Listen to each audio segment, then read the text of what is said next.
They laughed when he gave away his last dollar. But by sunrise, not a single man in that town could meet his eyes. The sound of coins hitting the wooden counter still hung in the air like something heavier than metal. Ethan Cole stood there a second longer than he needed to, dust clinging to his boots, the late afternoon sun slipping through the cracks in the saloon wall and cutting across the woman beside him, Clara Whitmore. She looked like she had been walking for miles, maybe more her, dress worn thin at the edges, one hand resting protectively over her belly while the other held out a small ring that caught the light just enough to remind everyone it used to mean something. "It's all I have," she said quietly, not begging, just stating a fact the way people do when they've run out of pride to lose. The shopkeeper barely glanced at her. "Won't get you much," he muttered, turning the ring between his fingers like it was just another piece of scrap.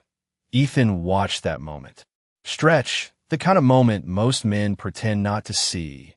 His jaw tightened, not out of anger, just recognition, because he knew that look, the one where a person stands in front of strangers hoping not to disappear completely. He reached into his coat slow, deliberate, the leather of his purse worn soft from years of use. He didn't count the coins, didn't even check how much was left. He just set it down on the counter with a dull, final sound. "That'll cover it," he said, voice low, steady. The shopkeeper raised an eyebrow. "That's everything you got?" Ethan gave a small nod. "Then it's enough." The room shifted, not loudly, just enough for people to notice. A couple of men near the door exchanged looks. Someone let out a quiet chuckle, the kind that carried more judgment than humor. Clara hesitated, her fingers hovering over the purse like she didn't quite believe it was real. "I can't take," she started. Ethan cut her off with a small shake of his head. "You can." 3 simple words, no weight added, no explanation given. She swallowed hard, eyes glistening but steady, and took the purse, the ring slipping back in her hand unnoticed by most, but not by him, not by the shopkeeper either, whose gaze lingered just a second too long on the markings etched faintly into the metal. Something old, something unfamiliar, something he chose not to mention. Ethan turned before anyone could say another word, pushing the door open into the dry heat outside. The street stretched quiet in front of him, a few horses tied to posts, wind carrying dust in slow spirals across the ground. He stepped down into it with empty pockets and no plan for supper, boots crunching against gravel ass. The laughter from inside followed him out, softer now, but still there like an echo that didn't quite know when to fade. He kept walking anyway, past the general store, past the well, past the edges of a town that had already decided what kind of man he was, a man with nothing left to lose. The sun dipped lower, shadows stretching long across the ground, and somewhere far off, almost too faint to notice, there was a sound distant at first, like wind rolling over hills, then steadier, rhythmic, hooves against earth. Ethan paused, just for a moment, listening, not turning back. Not yet, because out here you learned to wait before you reacted, and the sound kept coming, growing, not fast, not reckless, just certain, like something that had already made up its mind long before it reached you. And in the quiet space between one breath and the next, the town that had laughed began to feel very small. The sound did not stop. It grew, steady and measured, like men who did not need to rush, because they already knew where they were going. Ethan Cole stood at the edge of the road, one hand resting lightly near his belt, not on his gun, just close enough to remind himself it was there. The air felt different now, heavier somehow, the kind of stillness that comes right before something changes. Behind him, doors creaked open, boots stepped onto wooden porches, voices dropped into whispers that carried farther than they should have. "You hear that?" Someone said. "Riders," another answered, and then no one spoke again, because by then everyone could hear it clearly. Hooves against dry earth, dozens of them, maybe more, not wild, not scatter, but in rhythm, controlled. Ethan did not turn. Right away, he had heard stories like this before, towns that woke up one morning and found themselves facing something they did not understand, something they could not command or buy or scare away. He exhaled slowly, dust lifting around his boots as he finally shifted his weight and looked back down the road. A thin line of movement appeared on the horizon, dark shapes cutting through the pale light of early dawn. The sun had not fully risen yet, just enough to paint the sky in faint orange and gray. And in that half light, the riders looked almost unreal, like shadows moving with purpose. The town gathered without meaning to. Men who had laughed the night before now stood shoulder to shoulder, hands gripping rifles a little tighter than usual, not raised, just ready. Clara Whitmore stood near the edge of the boardwalk, her hand still clutching the purse Ethan had given her, her other hand resting over her stomach, her eyes fixed on the approaching line. There was no panic in her face, not exactly, but there was something else, something deeper, something that did not belong to fear. The riders came closer, details forming out of the distance, horses tall and strong, coats dark with travel, men sitting straight in their saddles, faces calm, painted with markings that caught the morning light in quiet patterns, feathers moving gently in the breeze. Not one of them spoke, not one of them broke formation. They entered the town like they had done it 100 times before, like they had every right to be there. The lead rider slowed his horse first, the rest following without command, stopping just short of the main street where Ethan stood, the space between them filled with silence that pressed against every wall and window. Ethan felt every eye in the town shift, not toward the riders, but toward him. He did not move, did not step back, did not reach for anything. He simply stood there, boots planted in the dust, shoulders relaxed, the way a man stands when he has already made his choice long before the consequences arrive. The lead rider studied him, eyes sharp, searching, not hostile, not friendly, just certain. And then, slowly, the rider's gaze drifted past Ethan, just for a second, landing on Clara. Her grip tightened on the purse, the leather creaked softly under her fingers, and for a moment the entire town seemed to hold its breath, waiting for something to break. But nothing did, not yet, because whatever this was, it was not what anyone had expected, and the silence stretched just long enough for doubt to settle into the bones of every man who had laughed the night before, because now, standing in that growing light, it no longer felt like a joke at all. No one gave the order. But something shifted the moment the lead rider swung his leg over and stepped down into the dust, boots landing soft, deliberate, like a man who did not need to prove anything to anyone. The others stayed mounted, still as carved stone, their eyes moving only when necessary, watching everything without appearing to. The town held its breath again, waiting for words that did not come. The man walked forward alone, each step measured, the faint sound of leather and metal the only thing breaking the quiet. Ethan Cole did not move, not even when the distance between them closed to less than 10 feet.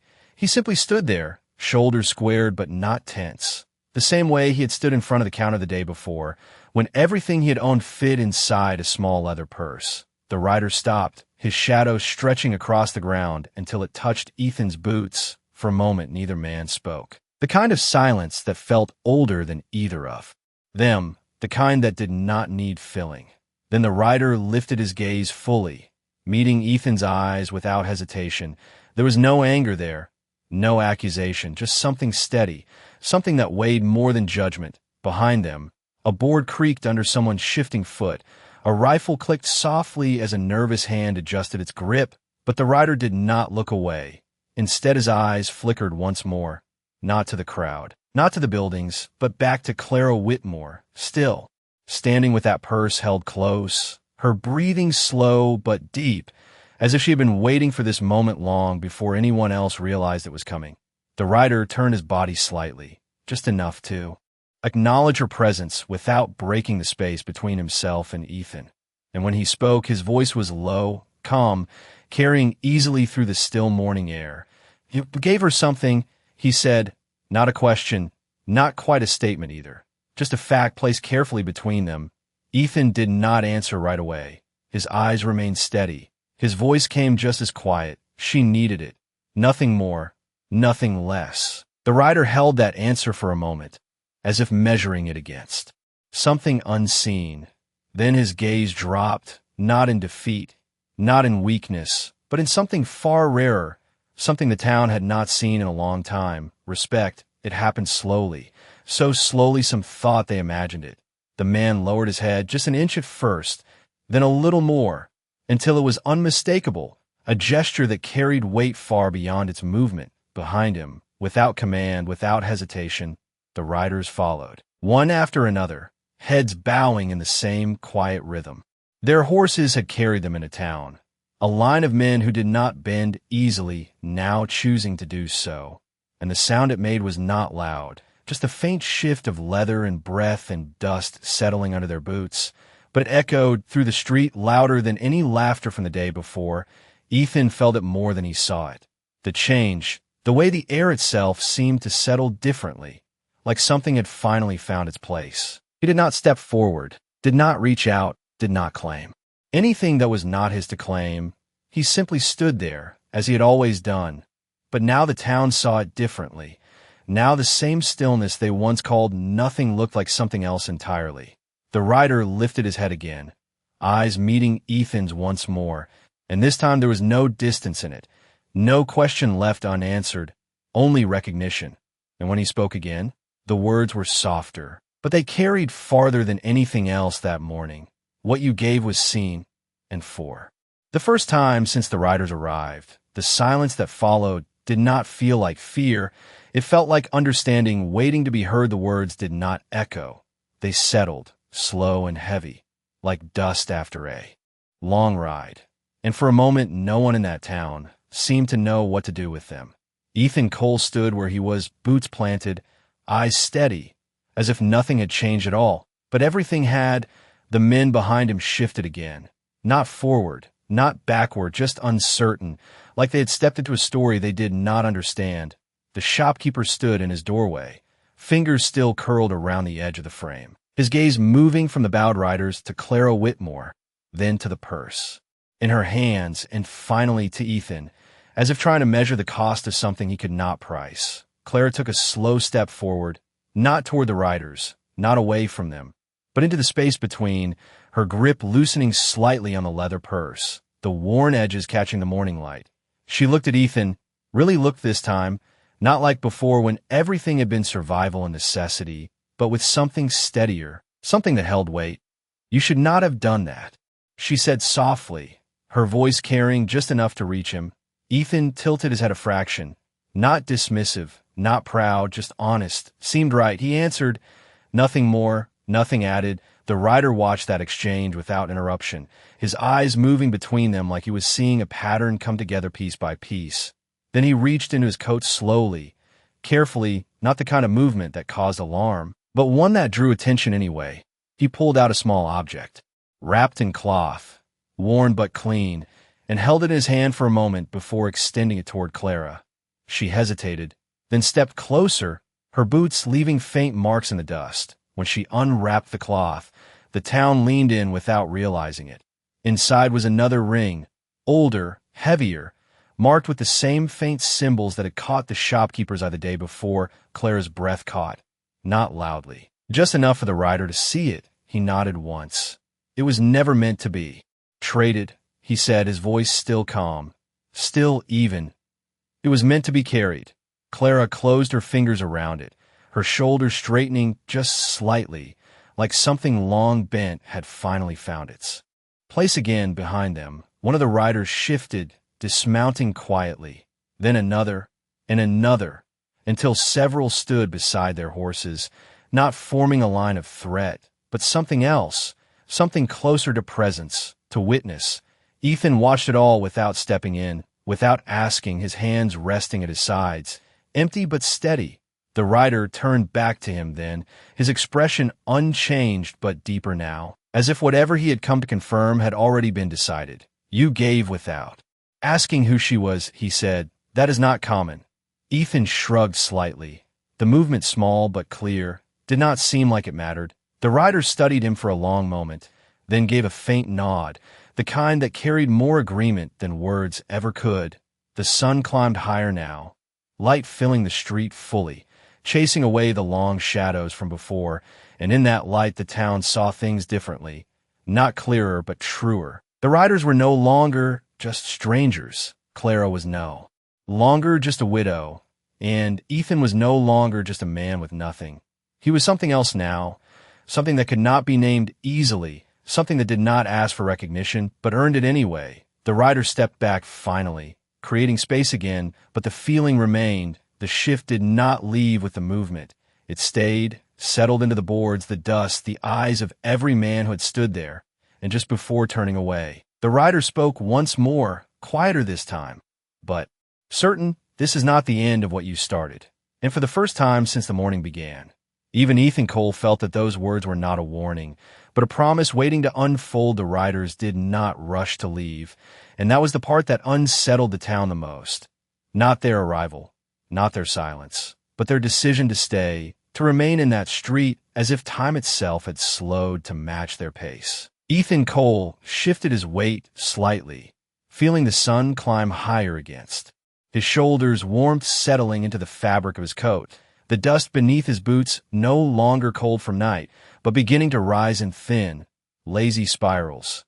Clara Whitmore stood closer now, the purse still in her hand but held differently, not like something borrowed, not like something she feared losing, but like something that had already changed its purpose. Her other hand rested steady over her belly, and for the first time since anyone had seen her, she did not look like she was bracing against the world.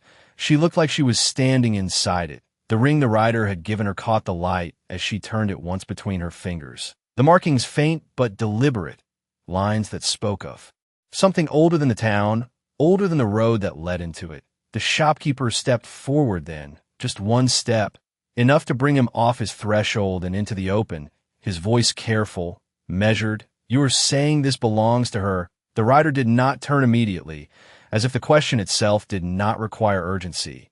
When he did, his gaze was calm. "It belongs to what she carries." The answer settled differently than the others had. Not clear at first, not simple, but it stayed. The kind of words that waited to be understood rather than explained. A murmur moved through the gathered townsfolk, quiet but present. Ethan did not look back at them.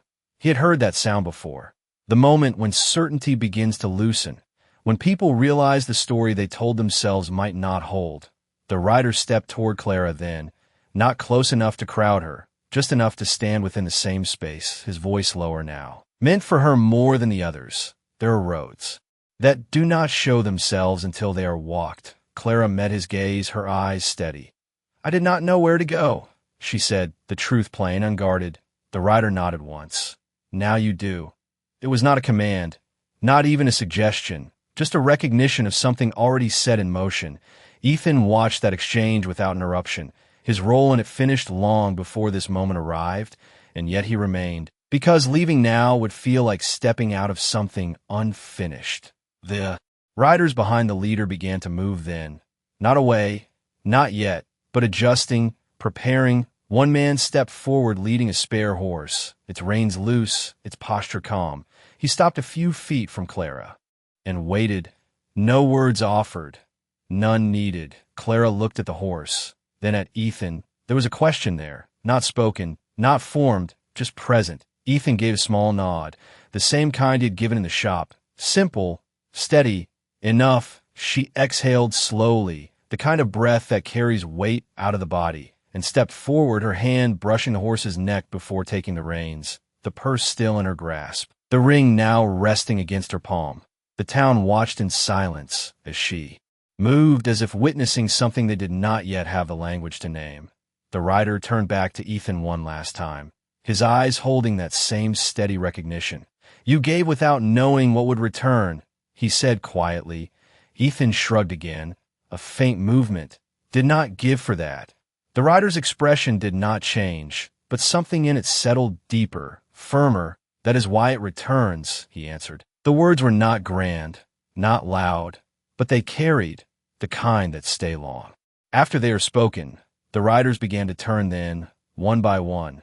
Not in haste, not in retreat, but in completion. Clara mounted the horse with care, her movements slow but certain, and as she settled into the saddle, the morning light caught her face in a way it had not before, not shadowed, not hidden, but clear, present. The line of riders shifted, forming again, and as they began to move, the dust rose once more, soft, steady, the same rhythm as before, but now the town understood it differently, not as something approaching, but as something leaving behind more than it took.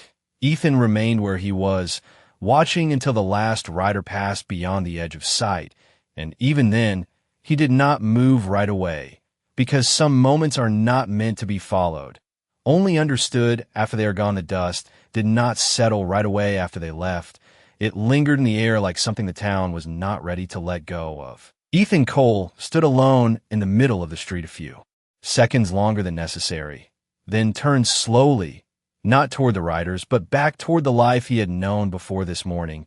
The same wooden buildings, the same creaking signs, the same people who now watched him differently, not with laughter, not with dismissal, but with something quieter, something uncertain, the kind of look a man gets when others realize they misjudged him but do not yet know how to say it. Boots shifted on the boardwalk. A man cleared his throat, then thought better of speaking. The shopkeeper stepped fully outside this time.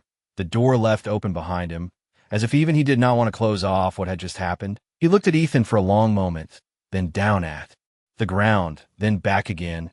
"You could have kept that money," he said finally, his voice lower than before. Stripped of its edge, Ethan adjusted his hat slightly. Not as a gesture, just habit. "Could have," he answered. The conversation paused there because there was nothing else to add. The truth had already been said. The shopkeeper nodded once, slow, thoughtful, like a man turning something over in his mind that did not quite fit with what he believed yesterday. "Not many would," he added. Almost to himself, Ethan did not respond. He had never been interested in what most men would do. He had learned long ago that the crowd had its own way of being wrong together. The street began to move again, slowly, carefully, like a body remembering how to walk after standing still too long. People drifted back toward their routines, but nothing felt the same. A woman at the well paused mid-motion, watching Ethan pass. A young boy stared openly until his father gently guided him away, not with force, just with a hand on his shoulder. As if teaching him something without words, Ethan reached the edge of town where his horse was tied. The animal lifted its head slightly, sensing his approach, a soft snort breaking the quiet. He ran a hand along its neck, feeling the familiar warmth beneath his palm. Grounding, steady, something that had not changed. He untied the reins but did not mount right away. Instead, he looked back once, just once, at the road the riders had taken, now empty. Except for the faint trail they left behind, a line in the dust that would fade by afternoon, but not from memory, never from that. Behind him, footsteps approached, light, measured. He did not turn immediately, but he knew who it was before she spoke. Clara Whitmore stopped a few feet away, no longer on horseback. The reins looped loosely in her hand. She had returned without the others, the absence of the riders behind her louder than their presence had been. "I did not leave," she said, her voice calm, not apologizing, not explaining, just stating. Ethan turned then, meeting her gaze. There was no surprise in his eyes, just quiet acknowledgement. "Figured," he said. She looked down at the purse in her hand, then back up.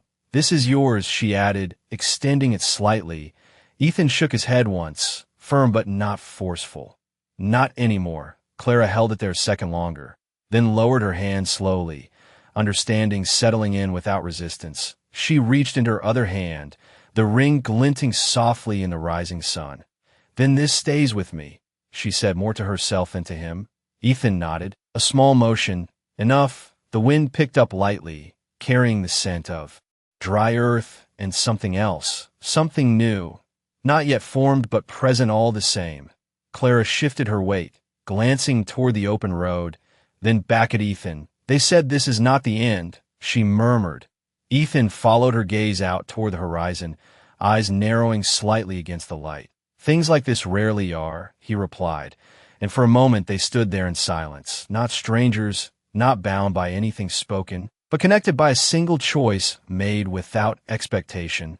A moment that had already begun to grow into something larger than either of them had planned. And as the sun climbed higher over the quiet town, it became clear that what had started with a simple act was still moving, still unfolding. Just beyond the edge of what they could see, the road stretched quiet again, but it did not feel empty. Not anymore.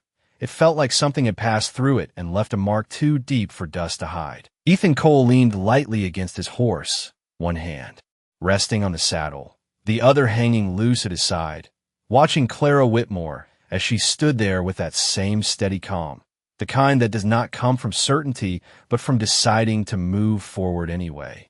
The purse remained in her grasp. Not returned, not rejected, just accepted for what it had become. A turning point rather than a possession. The ring rested in her other hand, her thumb brushing over the markings absent-mindedly, as if trying to learn their meaning by touch alone. The wind picked up again, carrying a faint sound from somewhere far off. Not hooves this time. Not voices, just the distant call of open land. Wide and waiting, Clara glanced toward it, then back at Ethan. I do not know what comes next, she admitted, her voice low but unshaken. Ethan nodded slightly, his eyes narrowing against the sun as he looked out toward the horizon. No one ever does, he said, simple, without weight, but it settled between them like truth often does, quiet and unmovable. She exhaled slowly, her shoulders easing just a fraction. They believe this means something, she added, not questioning, not doubting, just acknowledging what had been set in motion. Ethan shifted his stance, boots pressing deeper into the dust. Maybe it does, he replied, then after a brief pause, or maybe it just started something that already wanted to happen. Clara studied him for a moment, as if measuring the man who had changed her path without asking for anything in return. And you, she asked softly, what does it change for you? Ethan did not answer right away. His gaze drifted back to the town, now moving again, slower, quieter, as if every step carried a little more thought than before. Not much, he said at last, though something in his tone suggested that was not entirely true. Clara did not press him. She simply nodded, understanding that some answers do not come in words. She stepped closer to the horse, her hand resting on the saddle beside his, not touching, but near enough to share the space. I could stay, she said after a moment, the words offered plainly, without expectation. Ethan glanced at her, then at the town again, then back at her. You could, he agreed, but there was something in his eyes that told her he already knew she would not. She followed his gaze out to the open land once more, the road stretching beyond sight, the same road the riders had taken, the same one that now felt different, not just a path between places, but a line drawn between who she had been and who she was becoming. She tightened her grip on the reins slightly, the leather warm in her hand. Or I could follow it, she said, almost to herself. Ethan gave a faint nod. Seems like you already decided. Clara allowed the smallest hint of a smile, not bright, not wide, just enough to show that something inside her had settled. Maybe I did, she said. The silence that followed was not empty. It was full of choices, of possibilities, of everything that had not yet been lived. A moment stretched between them, long enough to feel, short enough to pass. Ethan straightened slightly, adjusting the saddle strap without urgency. Road is not easy, he said, not as a warning, just as a fact. Clara met his eyes again, steady, unwavering. Neither was staying, she replied, and that was enough. More than enough. The wind carried through once more, lifting dust and soft spirals around their boots, the town behind them fading just a little as the world ahead seemed to open wider. And without another word, Clara placed her foot in the stirrup, pausing only for a heartbeat before rising into the saddle. The movement smooth, certain, like she had been preparing for it long before this moment arrived. Ethan stepped back slightly, giving her space, not stepping away, just allowing what needed to happen. And as she settled onto the horse, the light caught her face again, not as a widow, not as someone lost, but as someone stepping into something unknown with her eyes open. And for the first time since the morning began, the road ahead did not feel like escape. It felt like purpose waiting just beyond the next mile. The leather creaked softly under her weight as the horse shifted, not restless, just aware, like it understood something had changed even if it could not name it. Clara Whitmore settled into the saddle, her hands steady on the reins, the purse resting against her side, the ring now looped onto a thin cord she had found and tied around her neck, close enough to feel its weight with every breath. Ethan Cole stepped back another half step, not to distance himself, but to give the moment room to breathe, the kind of space that mattered more than words. The town behind them had gone quiet again. Not the same silence as before, not the kind filled with fear or expectation, but something slower, something that carried thought, A man near the well removed his hat without realizing it, holding it at his side as if acknowledging something he could not quite explain. The shopkeeper remained in his doorway, arms no longer crossed, his posture softened, like a man who had just witnessed a truth he had ignored too long. Clara looked down once, just once, at Ethan, her gaze steady. "You ever leave this place?" she asked. Not as an invitation, not as a challenge, just curiosity spoken plain. Ethan tilted his head slightly, eyes drifting past her toward the open land, then back again. "Every now and then," he said, the words carrying more history than explanation. Clara gave a small nod, accepting that answer for what it was, not needing more. The wind moved again, brushing past them both, lifting a strand of her hair, stirring the dust in a slow circle at their feet. The road stretched ahead, wide and empty, but no longer uncertain. Not for her, not anymore. She adjusted her grip on the reins, the leather warm from her touch. "Then maybe our paths cross again," she said quietly. Not hopeful, not doubtful, just open to the idea. Ethan gave a faint nod, the same steady motion he had given since the beginning. "Road tends to do that," he replied, simple but true, the kind of truth that did not need to be proven. Clara looked out toward the horizon again, the sun higher now, the light stronger, washing the land in a clarity that made everything feel closer, more real. She took a breath, deeper this time, filling her lungs with air that no longer felt heavy. Then she gave the reins the slightest pull. The horse responded without hesitation, stepping forward into the road, slow at first, then with a rhythm that matched her own resolve. The distance between them began to grow, not sharply, not suddenly, just enough to mark the beginning of something new. Ethan watched her go, not with regret, not with longing, but with the quiet understanding that some stories are not meant to be followed, only witnessed at the moment they turn. The town remained still behind him. No one called out, no one tried to stop her, because even they could feel it now, that whatever had arrived that morning had already changed the course of things. Clara did not look back right away. Her eyes stayed forward, fixed on the line where the sky met the earth, where the road disappeared into something unknown. But after a few yards, she did turn, just briefly, her gaze finding Ethan again. A silent acknowledgement passed between them. No words, no gestures, just the kind of understanding that does not fade with distance. Then she faced forward once more and continued on, the sound of hooves steady against the ground, fading slowly as she moved farther down the path, the dust rising behind her like a soft trail of memory. Ethan remained where he was, one hand resting on his horse, the other loose at his side, the morning now fully awake around him. And as the figure of Clara Whitmore grew smaller against the wide, open land, it became clear that what had begun with a single choice had not ended here. It had only just found its direction, somewhere beyond the next mile, beyond the next horizon, still moving, still unfolding, waiting for the moment when it would be seen again. The road swallowed her slowly, not in a hurry, not trying to take her away, just carrying her forward the way it had carried thousands before her. But this time it felt different, as if it knew the weight of what it held.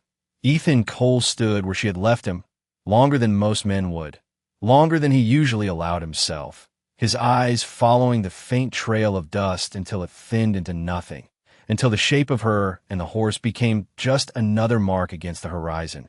And even then, he did not turn right away, because some endings deserve a moment before they become something else. The town behind him had returned to its rhythm, but it was a quieter rhythm now, more measured, like every step came with thought.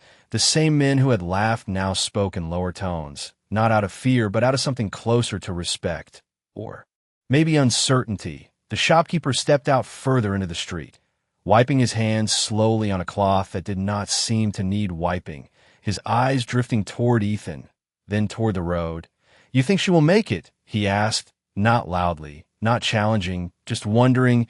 Ethan shifted his stance slightly, one hand still resting on his horse. "She already did," he answered. The shopkeeper frowned faintly, not understanding at first, then said nothing, because sometimes a man realizes he is not meant to understand everything at once. The wind moved again, carrying the scent of open land, dry grass, and something distant that could not quite be named. Ethan finally turned, leading his horse a few steps toward the hitching post before stopping again, his movements slower than usual, not tired, just thoughtful, the kind of pace a man keeps when something inside him has shifted, even if he does not say it out loud. A young boy stood near the edge of the boardwalk, watching him, openly this time, not curious in the usual way, but studying like he had just seen something he wanted to remember. Ethan met his gaze for a second, then gave a small nod. Nothing more, but it was enough. The boy straightened slightly, as if he had been given permission to stand a little taller. The town would not talk about this morning the same way it had lived it. Stories would change, grow, bend into something easier to tell. But the truth would remain in quieter places, in the way voices lowered when his name came up, in the way eyes lingered a second longer than before. Ethan did not need that, did not look for it, but it would follow him anyway, because some things cannot be unseen. He reached for the saddle strap again, tightening it without thinking, then paused, his hand resting there as his gaze drifted once more to the road. The same road that had taken her away, but not out of reach, not completely, because roads have a way of circling back, not always to the same place, but to the same meaning, somewhere out there beyond the first mile, beyond the next ridge. Clara Whitmore rode with something she had not carried before, not just the purse, not just the ring, but the understanding that her story had changed direction, and that change had come from a moment so small most people would have missed it. Ethan exhaled slowly, a breath he had not realized he was holding, then let his hand fall from the saddle. The morning had moved on.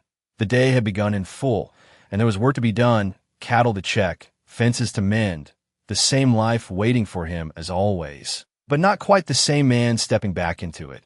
He picked up the reins and started walking, boots pressing into the dust with a steady rhythm, not hurried, not delayed, just forward, because that was what men like him did. They kept moving, even when something inside them stayed behind for a while.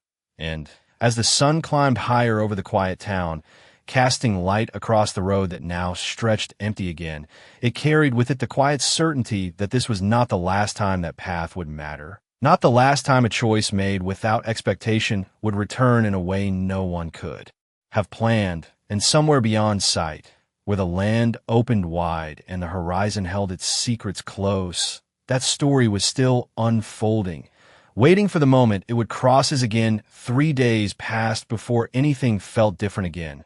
Not loud, not sudden, just a shift the way weather changes when you're not looking at the sky. Ethan Cole moved through his work the same as always, checking fence lines that stretched for miles, boots pressing into dry ground that cracked under the weight of a long summer, the sun rising early and setting late, marking time in a way that did not ask for attention. Cattle moved slow in the heat, their shadows short and close beneath them. The wind carried dust and the faint scent of distant rain that never quite reached this part of the land. And yet something stayed with him, not heavy, not distracting, just present, like a thought that does not need words. He found himself pausing more often, not long, just enough to look out toward the horizon where the road curved out of sight. The same road she had taken, the same line that now held more meaning than it used to. Back in town, things had settled into a quieter rhythm. Men spoke less. Sharply, laughter came slower, not gone, just measured, as if everyone had learned something they could not quite explain. The shopkeeper no longer turned away those who came with less than enough. Not openly generous, not suddenly kind, just less certain about drawing the line where he used to. Small changes, barely noticeable unless you knew what came before. Late that afternoon, Ethan rode back in, the lights softer now, stretched long across the street, his horse moving at an easy pace. No rush, no reason to hurry. The town greeted him without greeting, a few nods, a few glances that lingered longer than before. The boy from earlier stood near the well again, watching, learning without knowing what lesson he was taking in. Ethan dismounted near the same post as always, tying the reins with a practiced motion, his hands steady, his movements unchanged, but his presence carried something different now. Not louder, not larger, just clearer, like a line drawn where there had been none before. He stepped toward the store, Not for anything in particular, just because that was what a man did at the end of a long day. The door creaked as he pushed it open, the same smell of flour and wood and thyme meeting him inside. The shopkeeper looked up, paused, then gave a small nod. Not forced, not reluctant, just given. Evening, he said, the word simple, but different than before. Ethan returned it with a quiet evening and stepped inside. The counter still held its marks, the place where the coins had landed days ago, invisible now, but not forgotten. The shopkeeper hesitated, then reached under the counter and placed a small cloth bundle in front of Ethan. Not pushing it, just setting it there. Been meaning to set this aside, he said. Figured you might need it more than most. Ethan looked at it, then at the man, not suspicious, not grateful, just aware. What is it? He asked. The shopkeeper shrugged slightly. Food. Enough for a few days. Nothing more. Ethan's gaze lingered on the bundle. Then he shook his head once, slow, certain. Keep it, he said. The shopkeeper frowned. You sure? Ethan gave a faint nod. Someone will come through who needs it, the words settled in the room. Not heavy, not light, just right. The shopkeeper studied him for a long second, then nodded in return, understanding without needing more explanation. Ethan turned and stepped back outside. The evening air cooler now, the sky shifting into deeper shades as the sun dipped lower. He paused near his horse, resting a hand on the saddle, eyes drifting once more toward the road, not searching, not expecting, just acknowledging that it was there, that it mattered now in a way it had not before. The wind carried across the open land again, soft, steady, and somewhere beyond a reach of sight. Something moved, not toward him, not away, just forward, the way all things do when they have found their direction. And as the light faded over the quiet town, it became clear that whatever had been set in motion was not finished, not even close. It was simply waiting for the moment when paths would cross again. The kind of moment that does not announce itself, but arrives all. The same. The nights grew longer after that, not in hours, but in the way silence stretched between sounds. Ethan Cole found himself awake more often before dawn, sitting on the edge of his bunk with his boots already on, listening to the quiet hum of the land before the world remembered to move again. There was a stillness out here that most men feared, but he had learned to live inside it, to hear what it carried instead of what it lacked. The wind slipping through the cracks in the wood, the distant call of something unseen across the plains, the low shift of cattle settling in the dark. It was all there, always had been, but now it felt different, not louder, just clearer, like something had been uncovered without being touched.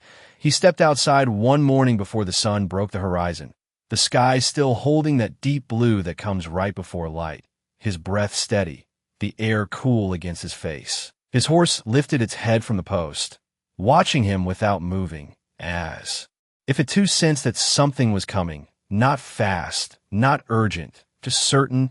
Ethan rested a hand on the fence, looking out toward the road again, the same road that had been empty for days now, but not forgotten, never that. He did not expect anything, did not wait in the way most men would, but there was a quiet awareness in him, the kind that does not come from hope, but from knowing that some things do not end when they leave your sight. They continue, just beyond where you can follow. The town behind him had changed in small ways that no one spoke about. The boy who used to watch now worked beside his father with a steadier hand. The shopkeeper weighed his goods with a little more thought, a little less certainty. Even the way men greeted each other carried less edge, as if something had softened without losing its strength. None of it traced back to a single moment out loud. But it was there, in every step, in every glance that lingered just long enough to mean something. Late that same morning, as the sun finally pushed its way over the horizon and painted the land in gold, Ethan saw it. Not a rider, not a line of movement, just a single shape in the distance, too far to name, too steady to ignore. He did not move toward it, did not call out. He simply watched, the way a man watches something he does not yet understand but knows matters. The shape grew slowly, not approaching directly, but along the line of the road, following it the way it was meant to be followed. Time stretched, minutes passing without measure, until finally it became clear a lone horse, moving at an even pace, no rush, no hesitation. The rider sat straight, familiar in a way that did not need Confirmation, Ethan's hand tightened slightly on the fence. Not from tension, just recognition settling into place. Clara Whitmore had returned. Not the same as before, not the same woman who had stood in that shop with a trembling hand, but someone who had traveled through something unseen and come back carrying it with her. She rode into view slowly, the sun behind her casting long light around her form. The ring at her neck catching it in brief flashes, her posture steady, her gaze forward. When she reached the edge of the property, she did not stop immediately. She let the horse walk the final few yards on its own, as if allowing the moment to arrive without forcing it. Ethan stepped. Forward then, just one step, enough to close the distance without breaking the quiet between them. Clara met his eyes. No hesitation, no doubt. "I told you the road circles back," she said softly, and for the first time since she left, there was something new in her voice, not uncertainty, not survival, but purpose that had found its shape. Ethan gave a faint nod, the same steady motion, but now it carried something more, something that had been waiting. "Looks like it did," he replied, and in the space between those words, it became clear that whatever had begun with a single act had not just returned. It had grown into something neither of them could have predicted, something that was no longer just hers or his, but something shared, something still unfolding with every step that followed. She did not explain everything at once, and he did not ask. That was how it worked out here. Truth came in pieces, carried by silence as much as words. Clara Whitmore remained seated on the horse. For a moment longer, as if measuring the ground she had returned to, then she swung her leg down with careful ease, her boots touching the dirt in front of Ethan Cole, the same ground, but not the same place anymore. The wind moved through her hair, lighter now, freer, the road still behind her, but no longer pulling, just part of what had brought her here. She reached up and touched the ring at her neck, her fingers resting there briefly, not as a habit, but as a reminder. "I followed them," she said quietly, not dramatic, not heavy, just a fact laid between them. Ethan gave a small nod, his eyes steady. "Figured you would." She looked out across the land, then back at him. "They did not take me somewhere new," she continued. "They showed me what was already mine to walk." The words settled slowly, like dust finding its place. Ethan leaned lightly against the fence, arms loose, listening the way a man listens when he knows something matters, even if he does not yet see the full shape of it. Clara took a breath, deeper now. "That ring," she said, her fingers brushing it again. "It was never just a memory. It was a mark, something my husband carried, something his family carried before him." She paused, not searching for words, just letting them come. "I thought I was trading away the last piece of him, but I was trying to trade away something that was never meant to be lost." Ethan shifted slightly, boots pressing into the dirt. "And now?" he asked, not pressing, just opening the space. Clara met his gaze, steady. "Now I know where it leads," she said, and there was something in her voice that had not been there before. Not fear, not doubt, something grounded, something certain, the kind that comes from walking a road long enough to understand its direction. The morning sun climbed higher, light spreading across the land, touching the fence, the horse, the quiet space between them. Clara stepped closer, not rushing, just closing the distance enough to stand within it. "They told me something else," she added, softer now. Ethan tilted his head slightly. "What is that?" Clara held his gaze for a moment longer, then spoke. "They said what you gave was seen beyond this town, beyond this road, beyond anything you thought it reached." The words did not sound grand, but they carried weight, the kind that did not need to be proven. Ethan let out a slow breath, not surprised, not dismissing it, just taking it as it was.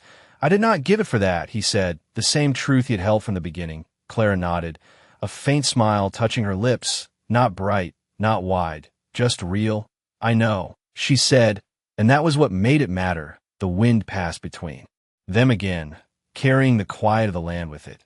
Neither of them moved for a moment, not needing to. The space was not empty. It was full of everything that had led here, of everything still waiting beyond it. Clara glanced toward the road once more, then back at Ethan. "There is more out there," she said, not as a question, not as a warning, just as something that had become clear. Ethan followed her gaze, his eyes narrowing slightly against the light.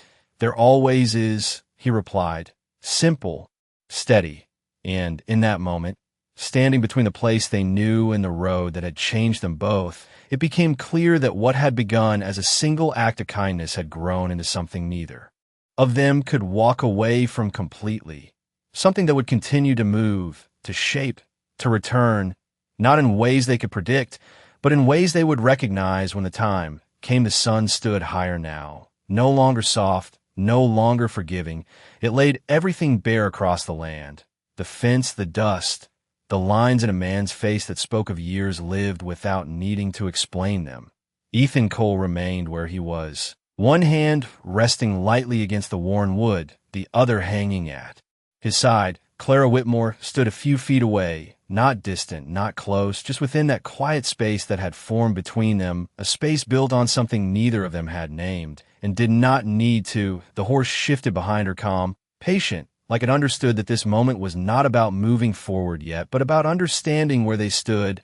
The wind passed once more, slower now, carrying the scent of dry earth, and something faintly different, something that felt like change, settling in rather than rushing through. Clara looked out across the land again, not searching, not uncertain, just seeing it clearly. The road was still there, stretching wide and open, but it no longer called to her the same way, not because it had lost meaning, but because she had found something that changed how she heard it. She reached for the ring once more, her fingers resting against it with quiet familiarity, then let her hand fall back to her side.